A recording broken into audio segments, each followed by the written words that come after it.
That's actually, so let's do this. So the agenda is that intro, hello.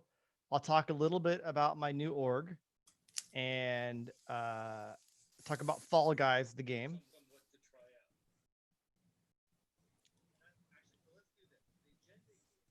Was that me? This is the echo because I started the live cast. Okay. And so there's a delay, but it's not that much. It's not nothing to worry about. I don't give a shit. Let me post this to general with a here. We'll see who shows up. I had actually done prep this morning too. Yeah, it's sad. I know. I have questions too. So we're all set for when the actually does show up. So that link, yep, looks like it should work. So let's do that. So the plan is three things. The hellos. So 126 is number one. Number two is Alan's new org. Number three is this mailbag. We can definitely fill the next 55 minutes with that. Yes. All right. I'm going to bring up on my other computer this link so I can see if anyone joins, and I can apologize to them for how fucking ugly I am. But right now I see It's relative. I mean, the listeners will have me to compare to you. So right. you'll be fine. I'm a fucking god. With that comparison. So 3 watching now, and 2 of them are us. So somebody's on here.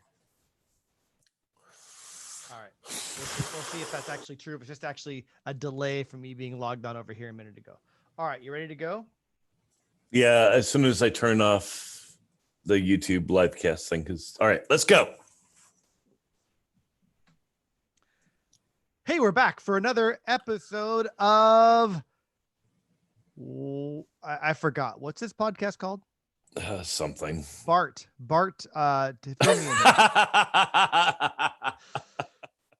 There's a thing a long time ago when I first met Brent, and I was sort of the chief of staff for this test leadership meeting, and Brent would show up there, and I would mess with his name just to see if he was paying attention. He loved it. He was Brent, Bert, Bobby Sue. I don't know. Yeah, it's not. It is a challenge to come up with something uniquely insulting with my first name. Well, I had a colleague in college. By the way, this is the A/B testing podcast, and I'm Alan, and he's some name starts with a B. I went to college with a trumpet player named Doug Burt, last name Bergt, and it was so easy to call him. His name was Doug Burt, little flippy flop, bug dirt. He did not like that name. I don't think that's not even consulting. Like, there's a lot worse names to call someone. Right. Apparently Donald is one of them, as an example. Yes, that is a name that is like nobody's going to be naming their kids Donald anymore. That's for sure. No. Or Karen. Donald and Karen, those names just aren't used anymore. Yeah. The Karen meme. Woo.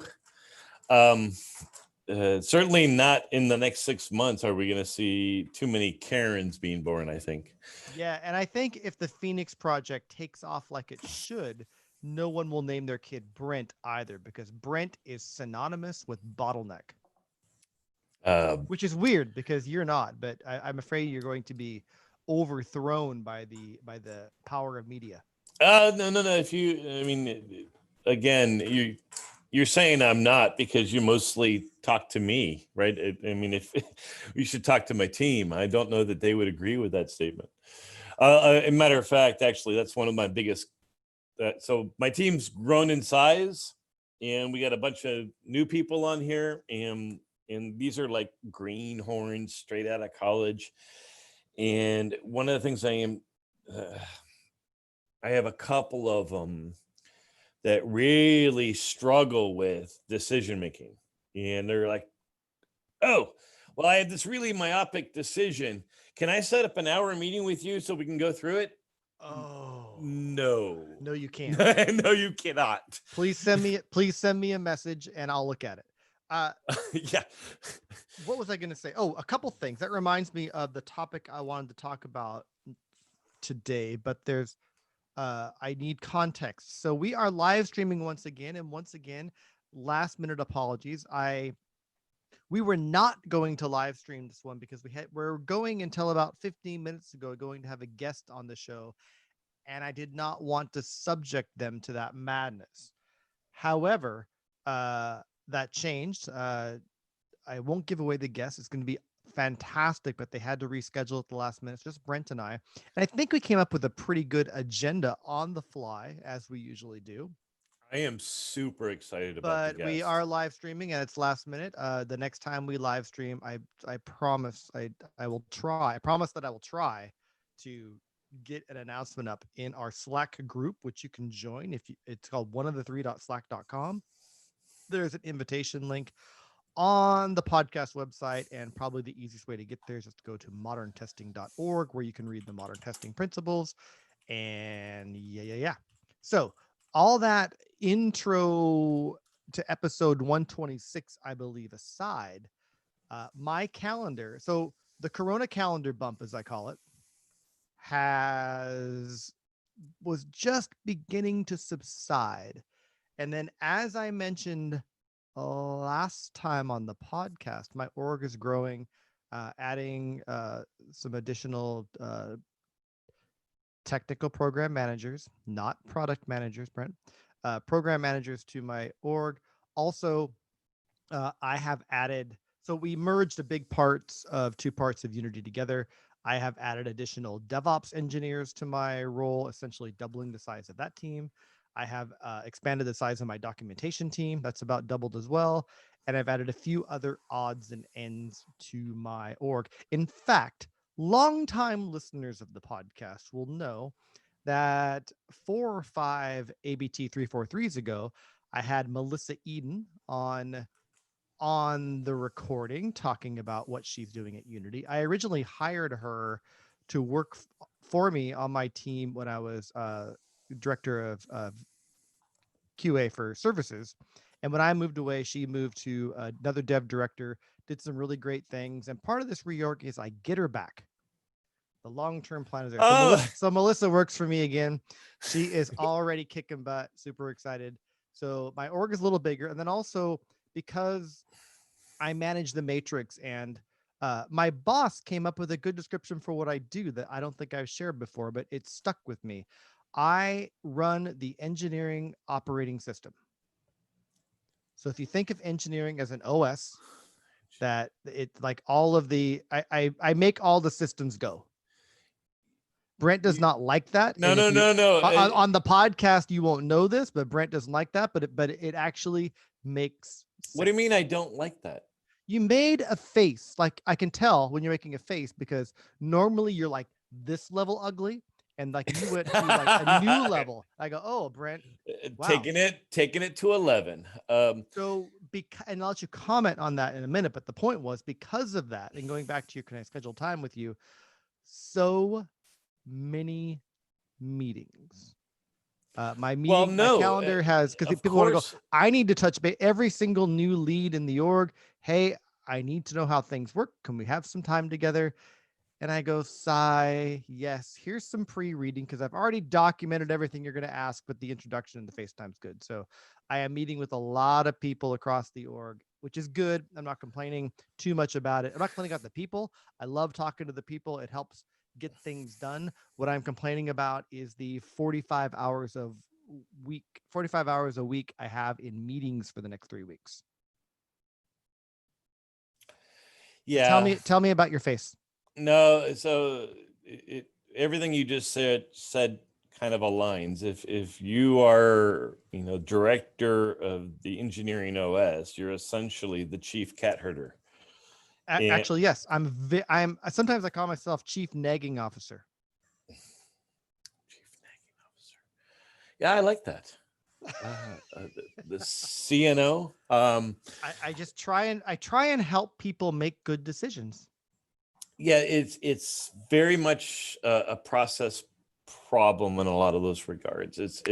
I actually think cat herder is right. How do you enable the right amount of autonomy? Because as we know, command and control sucks.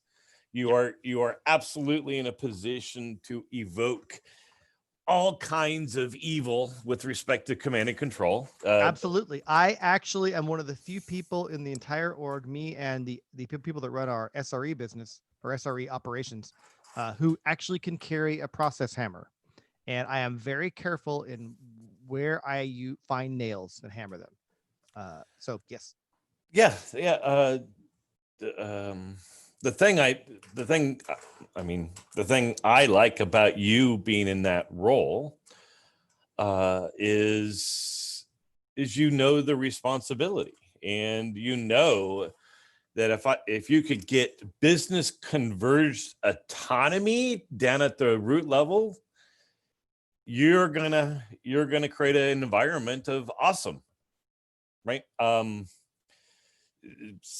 However, as you call out, you can't be afraid to use command and control, uh, not liberally. What's the opposite of carefully? I wouldn't call it command and control. It's adding just enough process. It's putting up some bumper rails where needed so teams can stumble towards Right, success. right, That's what I do. right. And as long as you are kind of reminds me of a story.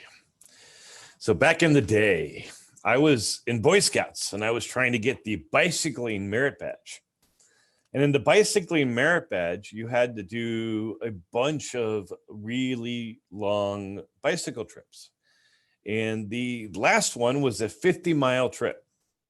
Okay. My dad joined me on that trip. And how he joined me is he followed 10 feet behind me in his car, beeping every time I slowed down. If the hill was too, Did that help? Helped a lot, right? it it was motivational. It did not inspire me to ever want to do another 50-mile trip as a teenager. But I did get to the goal, right? So there's right motivation is a careful thing. Yeah, you can use it to get to a goal, but right, how do you get it? How do you use it so that the next goal achievement is easier? Right? You don't want to have to. It doesn't scale if the virtual father has to follow behind in the car for every person taking a bike trip. Right. And that's actually one of the challenges in one of all kinds of new stuff. I could talk about the new org the whole episode, and we won't. We'll only talk about it for half, or maybe I'll say 5 minutes, and then it'll expand to 15. One thing is that up until now, and we'll have this continually, we've had these program managers embedded in the teams, and I have all but one or two of those will actually stay there and help their teams, but they haven't thought about how to scale that across the org. So that's going to be it'll be interesting to How, sort of dotted line manage that group. So it's a little bit like my old org where I will have there are some PMs that will be embedded in the teams they work with, which I think is the right thing for sort of a senior level technical glue role. But I think it will also be good to use that group to begin to figure out what are those bumper rails, those lightweight processes we need, and what are the fewest we need to actually be most efficient. So I'm looking forward to that. But we'll learn more about that as we go. One of the PMs reporting to me is very much in the data. He loves data and analysis and knows all the cool Excel tools. Reminds me of you, Brent, a little bit. And I gave him all of my project level data on delivery rates, and he did a bunch of analysis and came back with this gradient color coded chart showing me the projects that were more than 2 standard deviations away from the norm as far as delivery. And I said, yep, those are our 3 problem projects. So no surprises there, but but instead of anecdotally observation based anecdotes, it was data based solution. So I think While that one was not insightful, I'm confident that he is going to help find insights in the way we deliver across the org. Because we're moving now to a stage where, up until a week or two ago, we have 60-ish projects in flight across the organization, things that are actively being worked on that will deliver customer value. We are rapidly getting to a stage where we're going to have nearly 100 different projects in flight across the larger organization that can have customer value. Those things ranging from 2-week experiments to sometimes 3-month projects to deliver a whole new SDK or functionality to a customer. So getting some consistency in how we track those things and uh, how we improve based on how we deliver those things is going to be fun. Yeah, it's going to be interesting to hear that journey. Right? I don't know of any team that has tried to take the journey to that scope and has done so without heavily leveraging command and control and shame events. And that hopefully is just due to a culture at the company that is now dead. Yeah, that's the opposite of our culture. So I would be Yeah. very surprised if we got there. So I think the bigger worry from our leadership is that we don't add enough process to keep things under control, but also that we retain autonomy. I'm about to make a decision. One of my few process hammers. We have one part of the organization. It's like one team. Hold on. Let me find a quarter. We can make it here right now on the podcast. What are we making? Your decision. Oh no, I've made it. Okay. I've actually made the decision. It's actually one of the few times I'm going to. It's not even a process hammer, but we have. Imagine a functional team that's split across 3 team leads. So imagine with the team being roughly 2 pizza size, imagine that 3 of those teams together actually work on a big part of the project. Are you with me so far? So imagine 3 teams of 6 to 8 who are all part of a larger team. Okay, fine. Delivering, like, say they're delivering fruit. Their project is fruit, and there's the banana team lead and the apple team lead and the orange team lead. This is a horrible metaphor, but they're all part of delivering fruit. Now imagine that they all use completely different project management tools. Okay. Completely different project management techniques. Okay. So far, not hard to imagine. Oh, well, now imagine me coming in. You know what? I know. I'm going to piss all of you off at once in the sake of a greater good, and have you all use the same project management tool so you can work better with product. So we have a better chance of knowing what's going on. So I can help you more. And it's one that none of you are using right now. So you all are going to feel the pain, and I'm going to help you through the pain. And we just have to do it. And they're going to cry and they're going to complain, but we're going to do it anyway. And within a month, they're going to be happy. Yeah, it reminds me of a similar strategy I've taken before, right? It's essentially instead of having them fight amongst themselves over who has the greater tool, you basically come in, you've defined it, and now temporarily they are unified as a singular team on hating Alan and his dictatorial process. That's exactly it. Right. And then once they align on hating me, they'll have a better chance of aligning generally going forward. I'm happy to be the first thing. Their hatred towards me, in this case, I'm happy to be. If that's the first thing they align on, great, because that means they can align and they can rally around that. 100% on the same page. That 100%. The other thing too, I may have shared this on a podcast, right? There is a phrase I rarely use. Well, I don't know if it's rare. I probably pull it out of my back pocket now once a quarter. And the phrase is, and I think you could imagine all sorts of places to use this, but the phrase is, hey guys, here's one place where I want to take an opportunity to remind everybody that I work really hard to make this team appear to be a democracy. Watching Alan parse. I'm gonna pull that one out. I like that. That goes from your back pocket into my back pocket. Thank you for the love. I think it's they stop, pause. Wait a minute. He works really hard to make it appear, but he's implying you could almost hear the gears like, oh, right. So every now and again, I find that I have to reassert that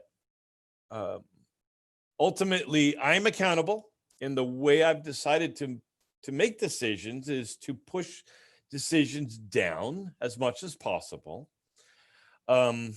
However, and I do try to work hard to such that people forget that I have veto power. But every now and again, I need to pull it out because we're in the weeds. It's not a sort of reminder of everybody that I'm still the guy in charge. I could give a shit about that. It's just, oh my God, you are so much in the weeds. It's going to take 3 months for you guys to figure out how to get out of the weeds. Turns out I have a weed whacker. We're going in this direction. So it's interesting you brought that up with whatever you said a moment ago about them being the decision makers. As I've added 15 people to my org, I've met with them all individually by now at least once, as well as in some team settings. And one of the things that I continue to iterate, because anytime there's a move like this, there's some FUD, some fear, uncertainty, and doubt that comes with it. So I reiterate my style and one of the things I've said to everyone is, I believe decisions are best made by the person closest to the work. So I am rarely, if ever, probably never, going to jump in and make a decision for you. I can help you brainstorm that decision. I can help facilitate a discussion around the decision. Those are things I'm good at, but I'm not going to make those. I was talking to one of the new DevOps engineers yesterday, and just talking, he was, I'm so glad you're not a micromanager. I don't work that way. It sounds like you're a lot like my last manager. I said, great. I said, I want you to know, just for full transparency, we may have a discussion sometimes that gets into like a solution or a tool or how something we could do. And it is never going to me telling you what to do or telling you what decision to make. It is purely me getting excited and living vicariously through your work, since I don't get to do that anymore. And it's true. It's true. That moment where you've gone, you're what is it, the seventh stage of grief, right, where you're no longer in denial, you're at acceptance. You're like, yep, I don't do things anymore, but I still have this need, so okay, let me try to do it vicariously. Yeah, that's all I can do at this point, given the variety of projects, of functions, of disciplines I'm managing across the team. And by the way, for the people on the live cast, I changed the view from speaker view to showing both of us at once, so you can see when Brent makes faces when I talk. But if you prefer the other view, let me know. Should we wait the 20 seconds? No, whatever. I'll glance over at chat once in a while. There was a really good comment. Someone said, oh man, I missed the first 15 minutes. And then before I could type anything in, Percy reminded them that nothing good happens in the first 15 minutes anyway. It's the Brent and Allen BS show. One other thing I was going to mention about the new org, to see if I can remember. One interesting thing happened is one of my, actually, this is something worth talking about, because this isn't optimal, but I think I'll make it work, at least for the medium term. In this merge, I have gained a DevOps team and I've gained a documentation team, which means I have 2 documentation leads with teams and 2 DevOps teams with leads and some various other ICs. Right now, I have too many direct reports. I'll want to flatten that a little bit, but I've always been hesitant of having 2 You mean leads. unflatten it, right? You have too many direct reports. Yeah, I want to unflatten it a little bit. Yes. Yeah. I knew what I meant. Damn it. So the challenge for me is I want to get past their org versus our org stuff, even though right now functionally I have leads for my old org and leads for the new org coming in. So I do have plans, and everyone is on board on on getting a stage where they can learn from each other and begin to share work across them. But I need to consciously start to blend them into one, kind of like the Brady Bunch. I need to spend time making sure I can blend them into one team, and I don't stay into the X org and the Y org over time. So that's something I'm working on. Probably something will come up. There's no immediate problems. I just always avoided having. It's not a great way to do a merger. In this case, I think it makes sense for the short term. I have to figure out how to. It's top of mind on my challenges as far as bringing the org together. Yeah, I don't have enough business knowledge like the way you've described it so far, right? Unless there's a sort of a red thread that ties everyone together, right? Team identity is absolutely going to be critical, and is gonna, the way you've described it's going to be hard. Yes, and there's another challenge that I'm going to crowdsource to the 3 and to you, but to the 3 indirectly through you is I didn't worry about having a team identity when I had my team of 8 DevOps or 8 DevOps and 3 doc writers, 3 or 4 doc writers. Sorry, I should know 1, 2, 3, 3.5 doc writers. One's on loan, and a few other random ICs. It's it was difficult. I never worried about describing what the identity or role of my team was. It's very much even with DevOps, it's very much still been accelerating the achievement of shippable quality. And also I have docs because they have a huge impact on the customer perception of quality and stories there. One of the things I want to crowdsource to the team, especially now since I have, 8 people in docs and 15 or 16 people in DevOps and 6 other ICs working on various quality and PM initiatives, is what does my team do? What should I call my team? Right now in Slack, it's called Allen Team, and I don't like that. I want to find a name for my team, and the best I've come up with so far, which is the wrong name, but I'm hoping by being so wrong that people will come up with better answers, is org name -glue.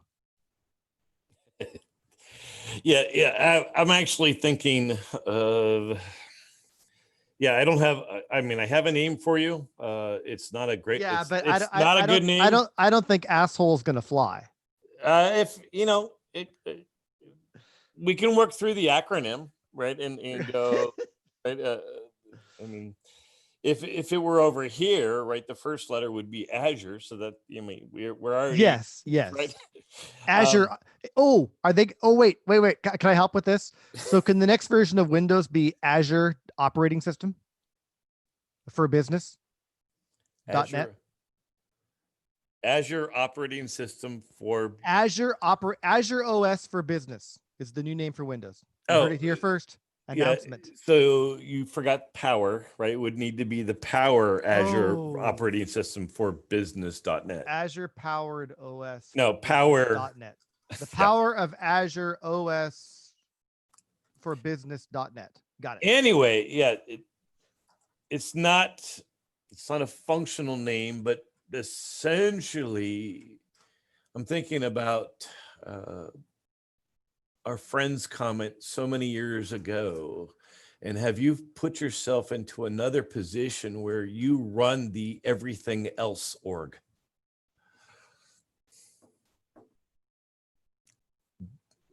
Have I lost you? Well, no. Because is this thing on? While true, I can actually say that no one sees it that way. Okay, well, that's Uh, good.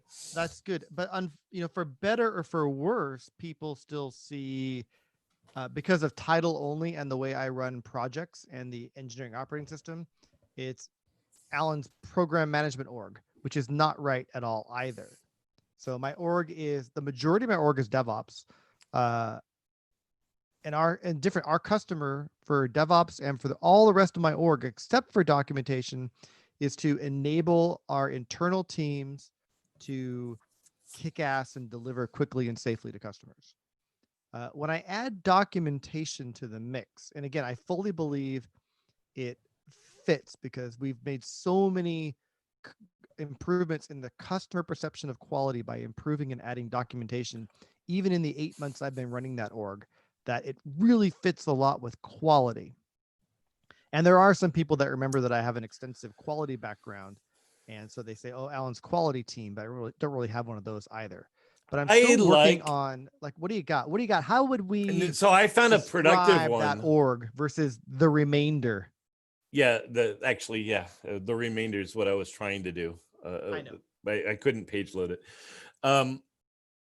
The way you just described, like, first off, I'm like, you know what, engineering operating system, EOS would be kind of cool. You run the EOS team, right? Because no one's heard of that before, but then it's probably not inclusive enough of everyone in your organization, right? Your documentation team is, their output is intended to go straight to the customer, right? Not to Yeah, well, improvements. it goes both directions. We do have some internal docs they work on as well that helps out marketing, sales, etc. But yeah, largely to the customer. But what about the quality operating system? Right. The That problem is that acronym is QoS, and that's already yeah, taken.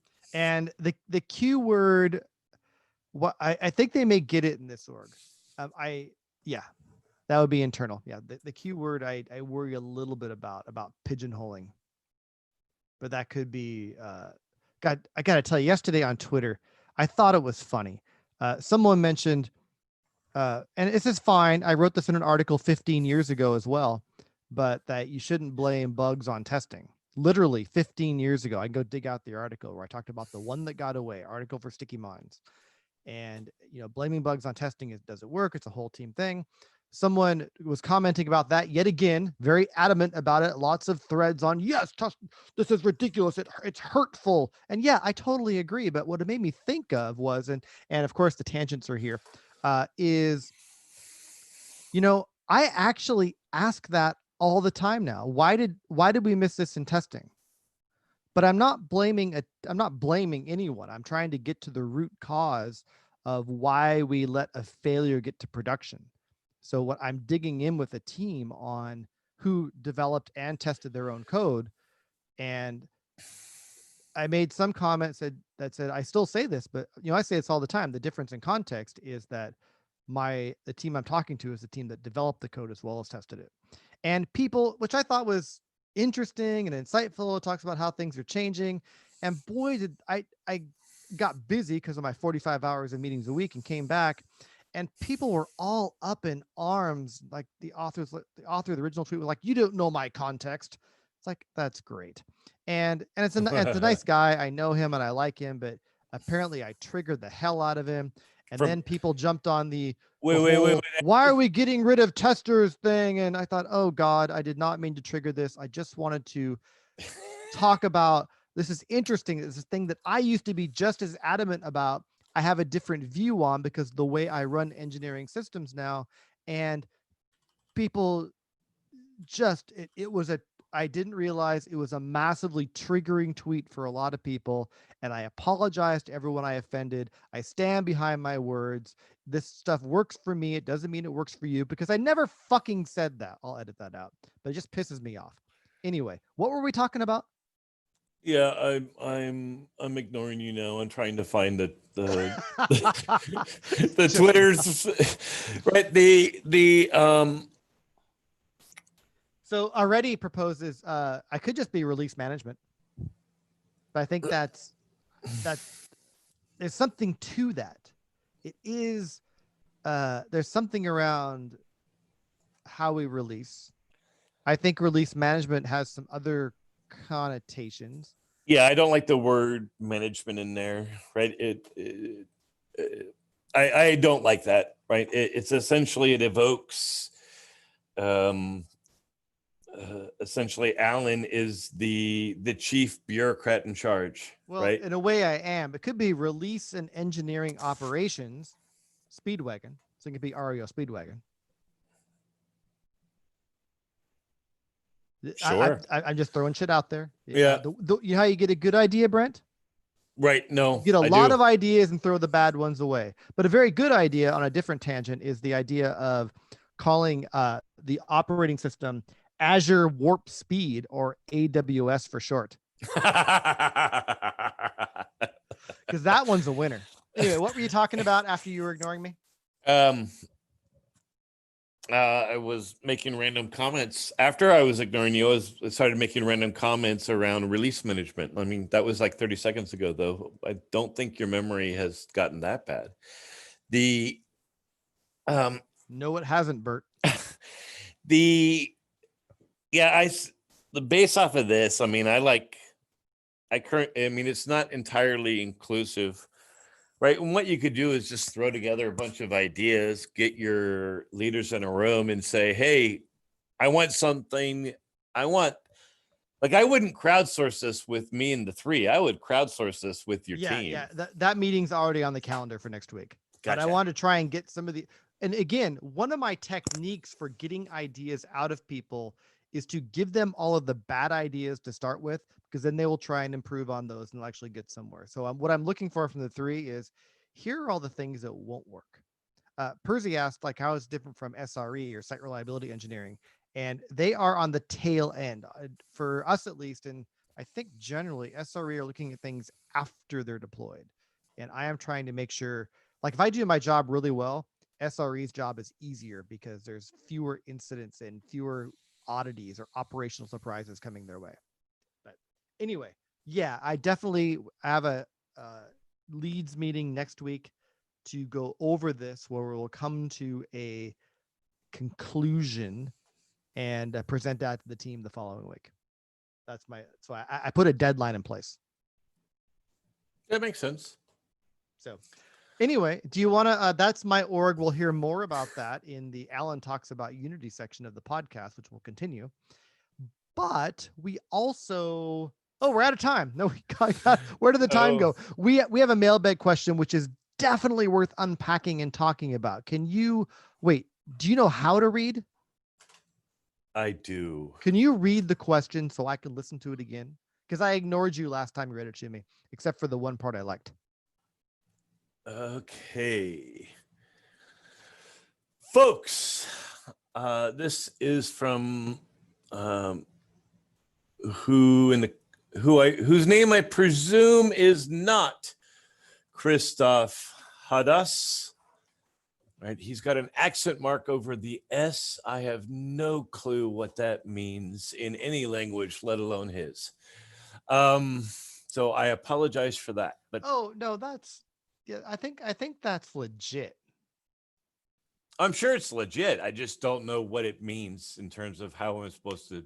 I think it's a sh or a zh, something like that. Anyway, Christoph, Okay. we apologize, but we're going to go over your question. Yes. Hey, folks, I have a question about deployments and creating an adaptive culture. I hope it's the right place to ask. Yes, it is. It absolutely is, having pre-read it. We have a mobile app and are doing loads of experiments. We're also a seasonal business, so of course it's essential that we release fast and often. Currently, we do weekly releases. Regressions take a day. Multiple teams contribute to that repo. And if we release a bug, our rollback time is also crap due to review time on stores. I assume app stores in that case. We have got some automation, working on doing less manually, but because of how long it takes to restore the previous version, we won't be able to be more adaptive and move really fast. We moved away from agile testing framework and doing a variation of modern testing. It's and seems like not having continuous deployment is holding us back and keeps us working in a predictive manner. Any tips on what to try out? So let me try and paraphrase for understanding. So for clarification, it's how do we do the lean things that you and I preach so much in a mobile app where your release process is limited by the time it takes to get to submit and get feedback and get approved from the app stores for Apple and Android? That inherently that's a bottleneck. How do you work around that bottleneck in the system?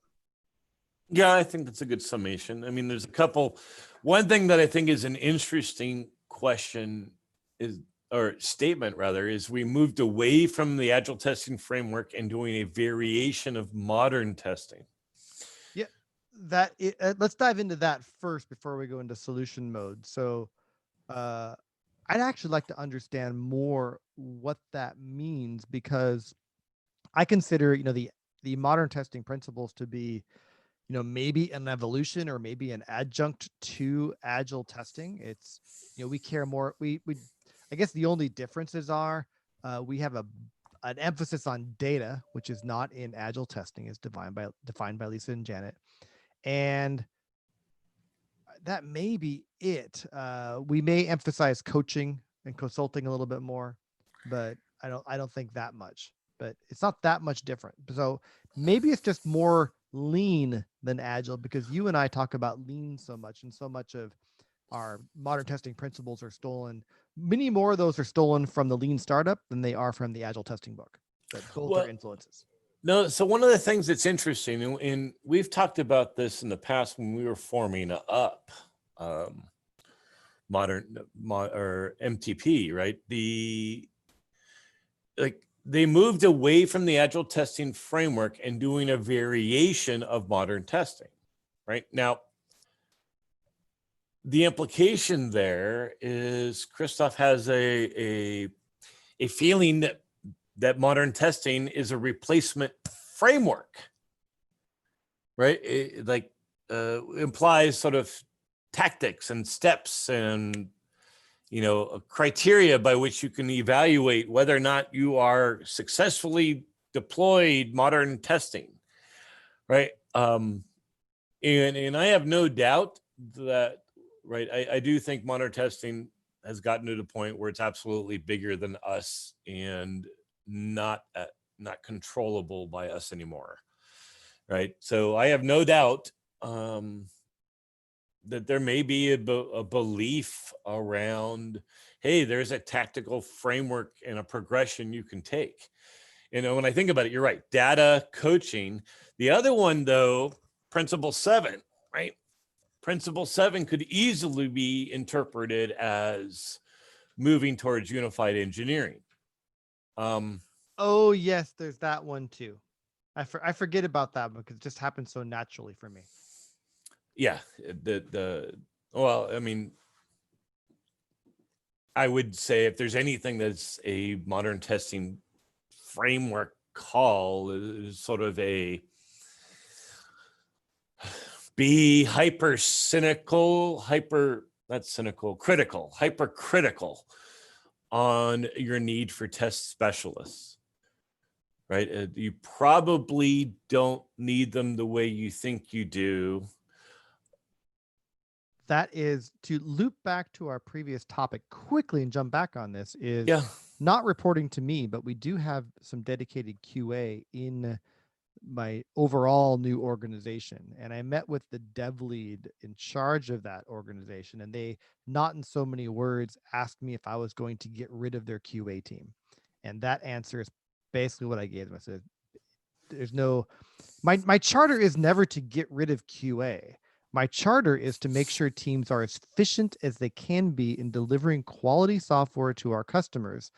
And sometimes, maybe frequently or very often in my past, sometimes that means QA move into different roles that help optimize and accelerate the achievement of quality better. So interesting you brought that up because that conversation came up as well this week. So what's the real answer? The real answer is probably, God, I hope they don't listen to this podcast, but if they do, the real answer is I expect at some point that team, again, I have dissolved so many test teams without laying off a single person. I want to be that clear. I don't Yes. lay off testers. I work to make sure you find a role where you can be most effective in what you're best at. So I imagine that will probably happen with those people in the org. They'll move into various DevOps and development and maybe quality consulting roles. Yeah, the But thing. I can't imagine that not happening in an org that I'm in charge of. So No, the thing is, but you have to disappoint people at a level they can absorb. And I can't.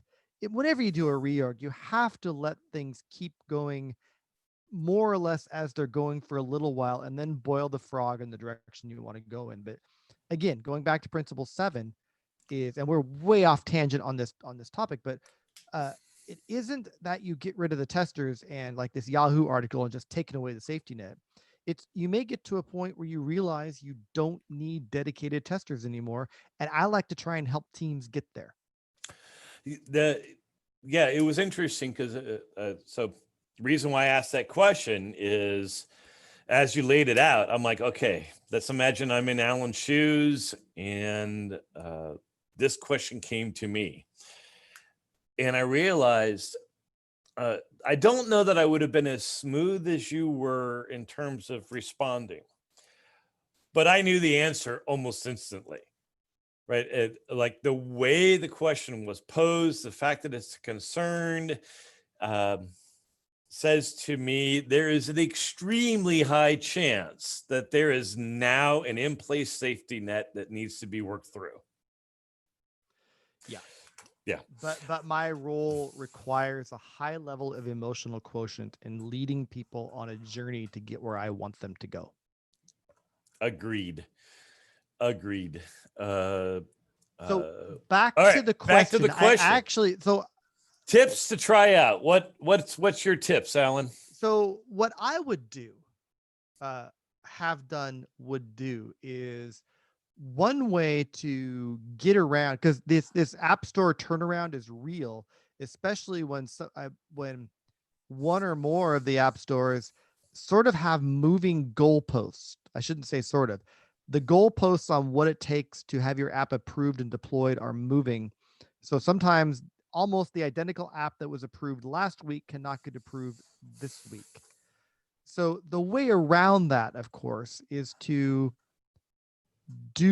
have remote configuration and feature flags in your app, so that you can take a bug fix or a new feature that you think is correct, and you can even deploy it with the feature flag turned on, and the app at startup. Of course, it would require, again, if you're stuck, if your app doesn't is an offline app and doesn't require network access, you can't do this. But ideally, when your app starts up, it can look at a server, see what flags should be turned on or off, and do its thing. And then if you need to roll back, all you do is flip a flag on the server. That feature is turned off, and you can continue. You can tweak it for the next release, but you're not breaking anybody in the short term. You have, I think you have likely far more experience with dealing with app stores than I do. I have a question for you, and maybe there's a lingo. So there's two kind of deployment models or update models I see with app stores, right? There's the one where an app detects it, the local version of the app detects that there's been an update in the app store and redirects you to the app store to do that update, right? That process obviously requires you to go through the app store gauntlet to get an update rolled out, right?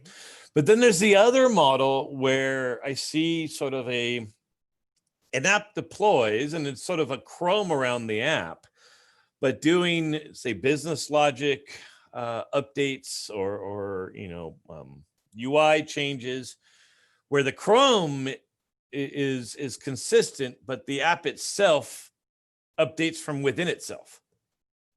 Are you following? Yeah, I could see that. I don't know how. I haven't done that before, and that's a great way to do it. But it kind of seems the App Store owners want so much control over their apps, like a massive amount of control of what gets approved. I can't imagine them approving an app that works like that in the first place without some wheel greasing somewhere. So I actually haven't used that model, but it is another great way you could do this. And I've seen a lot of apps that use that I model. actually I don't know how they get those approved and what the agreement is with the app stores where they can do that, but that's a really an ingenious idea. And of course you can download, like, you can definitely download additional assets or some updates outside of the app store. So I guess my advice is look into ways you can work around the app store requirements, because what you want to do in the theory of constraints is identify your biggest bottleneck. Hey, our biggest bottleneck is the turnaround time in submitting to the app store, and figure out how we mitigate that bottleneck. And one is feature flags, but there may be a deployment option that's actually approvable where you can do uh, some classification, at least, of updates outside of the App Store process, which would be great. But you're right. As I think about it, a lot more apps should do this. So, and for context, we don't deliver apps, we deliver tools with multiple SDKs people can use to make apps, but we have to test that process. So we test it by submitting apps and seeing what Apple and Android's policies are, so we can anticipate those for our customers and give them the right advice and things to do. So my experience there is limited from that perspective, but I am familiar with at least of course the feature flags. But anyway, Right. From a like mitigate. There's got to be a couple ways to mitigate that bottleneck that have been actually tried and proven from an app store perspective. Look into those. there are like when I read this, and I'm actually reading his responses on the three have come in. This question came from the Slack channel. And by the way, before you get there, the three are awesome because one of the things I look for in a community is self-sustaining, and people ask questions all the time. And Brent or I not only don't need to answer them, but rarely, if ever, is there a case where the three don't respond better than we could have in the first place. So love the three. Thank you for being there. All three of you. Go on. Absolutely love the three. That is just a strong, self-supporting community. Like if you're not on it, get on it. It is worth your time. And then the other thing I wanted to call out, I haven't listened to the latest 343, but Danny fought. Damn, that dude is awesome. Right. And I am so glad he's on our side. I am so jealous that he's working through the Weinberg biography. Like, I mean, actually writing the book and all that, that's probably not the thing, but the fact that he had enough exposure and talking that he's actually capable of doing that, like that historical context, I'm absolutely jealous of Danny on. That's just fantastic. Now, going back to Christoph's thing, like when I look at this, like the very first thing, right? I would want to try to balance. He calls out like they have a problem with rollbacks. He has a CI/CD, right? If they don't have CI/CD because of App Store bureaucracy, well, they can still have CI. They can have CI and then deliver to some version of a master branch that's just ready to roll out. The thing is the limitation is, okay, it rolls out. Oops, we screwed up. Now he also mentioned rollbacks are painful. And so to me, this says, okay, you need to do something to protect master branch. You need to do something to make it a bit more preventative model. But the inability to sort of do rollbacks, Which is why feature flags came to mind right away. You need a way right? to, if you could just, that's the fastest way, because if there's a problem and simply restarting the app and getting it to reread from the remote config, it's fixed. rollback is that fast. Right. What I would look at is how can we make architectural changes to support these capabilities, right? A config rollback, like what we just talked about, a business logic. Like in my mind, I've already sort of designed, if I were building an app like this, how would I make it such that I could update it within or roll back from within, right? Yeah, but again, we're going to look at the biggest pain point, which right now is the ability to roll back or handle a regression in a timely manner for our customers, and brainstorm on what are the ways we can work around these bottlenecks. And it's all the things we just talked about. It's like, but it needs the team to brainstorm on what's feasible. It could be architectural. It could be adding a feature flag, which is semi-architectural, and definitely architectural for changing the nature of the app, where the guts of the app are actually separate from the Chrome that goes through the App Store. But then there may be other options as well. I'm sure the internet and Stack Overflow and et cetera are full of ideas, but the team needs to really brainstorm on how to work around the bottlenecks that are out of their, especially when they're out of their control. Yeah, that's you said it correctly. Especially, Of course I did. I Yeah. know what I'm doing. I don't. Everyone knows is that on this podcast, I am Brent is the smart one, but I'm the pretty and entertaining one. Agreed. On all points. Okay. All right, I hope that was a good discussion that I hope continues, and I hope, and again, probably the three answered that better than you and I did, but I did want to call out the transition from agile to modern testing, because that's something we hadn't heard before and worth talking about. And then just to sort of, and we're not the right people to help brainstorm the solution for this, but we're the right people to, through our wrong answers, for you to realize that brainstorming on how to work around those bottlenecks is what should be done.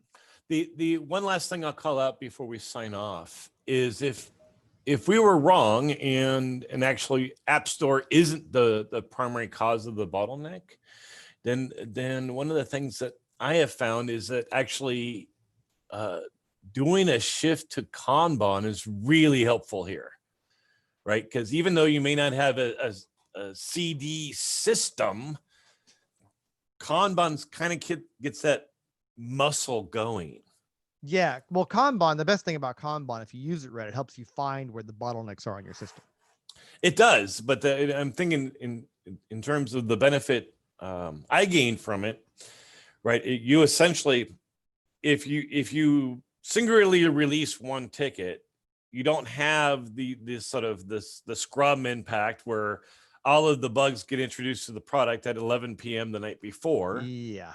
And if you roll out one small batch chunk and everything's on the floor, right? It should be easy to roll that back then. To build on that, yeah, one thing is that I think because of the bottleneck in deployment, the team could very well likely be encouraged to bundle up a bunch of changes, so they only have to submit it once to the App Store. So you really, as a mobile developer, you really got to find a way to work around that stuff. All righty. All right. We got meetings to go to, man. This is Friday's usually my light day, and it is. Today I only have 6 hours of meetings, but counting this one. This one's fun though. This one doesn't count. This one doesn't exhaust me like the rest of them do. All right. Hey, thanks for you guys turning in and gals, folks, y'all. Once again, I promise next time we do a live cast to advertise it in our Slack group a little bit more ahead of time so that people can plan around it. But yeah, you went backwards this time. For listening. Yeah, I know. And it's been fun chatting with you, Brent. I got the name right.